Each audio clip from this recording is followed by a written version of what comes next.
हर हर महादेव दोस्तों, आशा करते हैं आप लोग कुशल मंगल होंगे। तो हम आ गए हैं फिर से एक नए अध्याय में।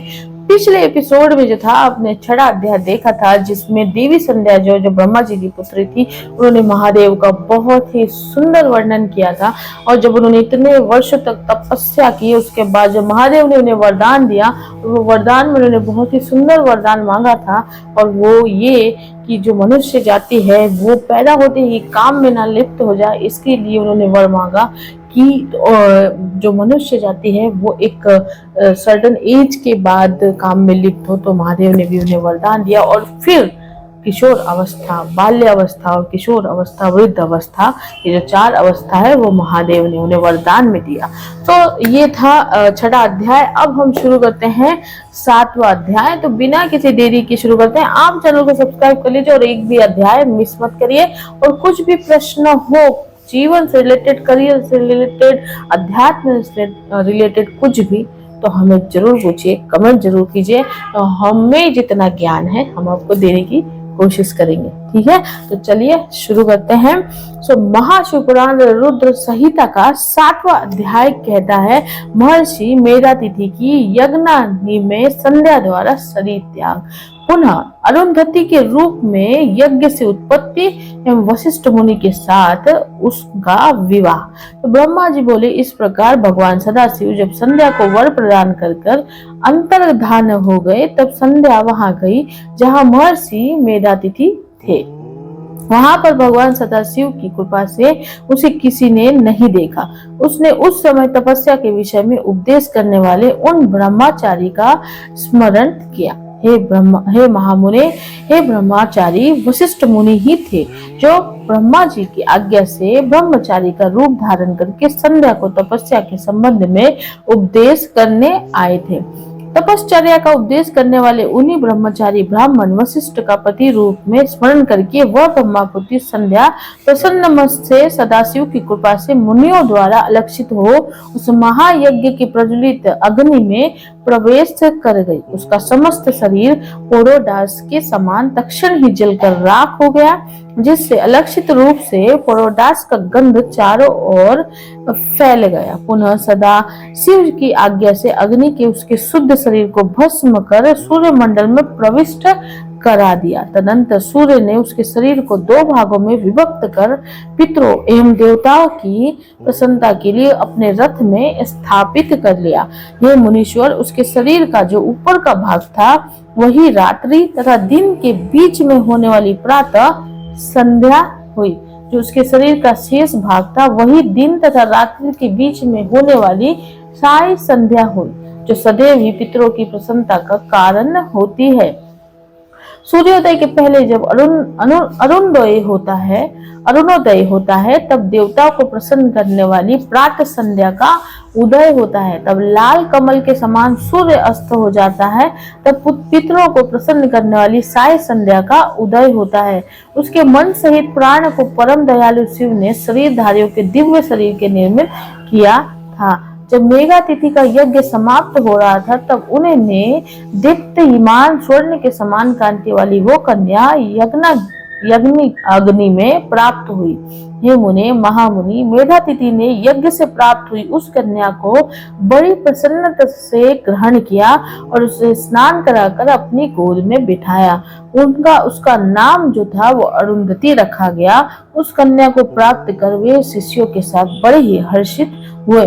उसने किसी भी कारण के उपस्थित होने पर अपने प्रातिव्रत धर्म का परित्याग नहीं किया, इसीलिए त्रिलोक में उसने स्वयं प्रसिद्धि अरुंधति नाम धारण किया।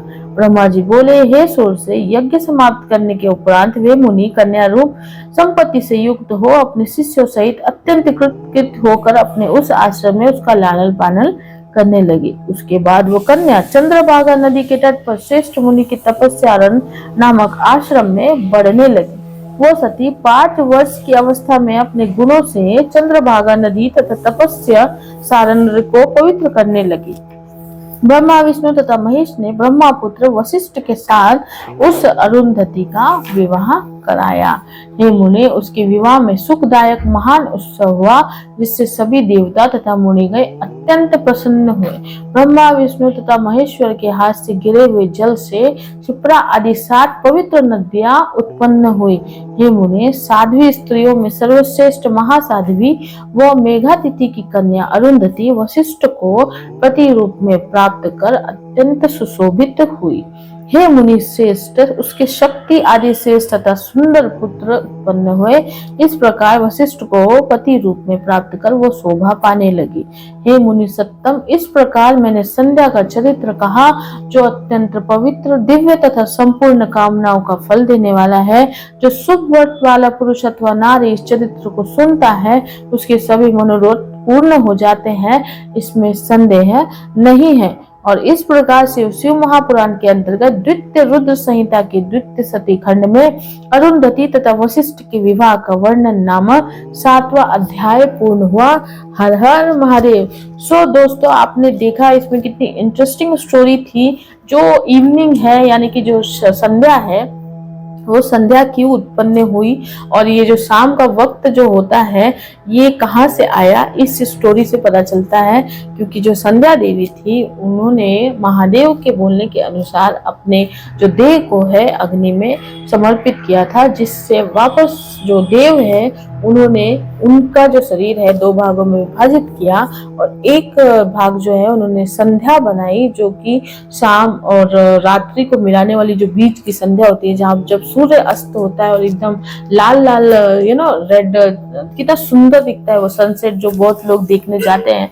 तो वो जो संध्या होता है वो पितरों का भी सबसे फेवरेट, बोलते हैं कि पितरों का फेवरेट काल जो है संध्या काल है, तो इससे रिलेटेड वो है। तो ये संध्या बनी और फिर जब रात्रि होने जाती है, एकदम जो सुबह और दोपहर को जोड़ने वाली जो संध्या है, और जो रात्रि और जो इवनिंग को मतलब शाम और रात्रि को जोड़ने वाली संध्या है, वो उप संध्या और संध्या, ऐसे उनके शरीर का विभाजन हुआ था।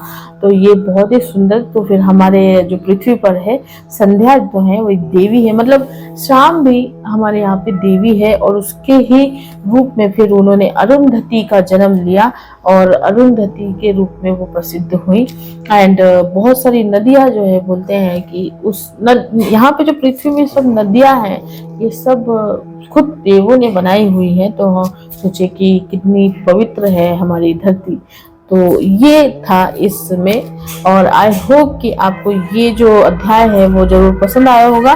तो बहुत कुछ सीखने को मिलता है। त्याग, बोलते हैं ना, त्याग और तपस्या, ये आपको हर चीज से मोक्ष दिलाती है और आपके हर कर्मों को सुधारती है, आपके हर पापों का नाश करती है और आपको मोक्ष की ओर अग्रसर करती है। इवन 80% लोगों को पता ही नहीं है दुनिया में कि वो क्यों आए हैं, और वो फिर से मरकर फिर से जन्म लेने वाले हैं, और यही रिसाइकल बर्थ में वो चलते जाने वाले हैं। तो इससे छुटकारा पाने का क्या तरीका है, लोगों को पता ही नहीं होता।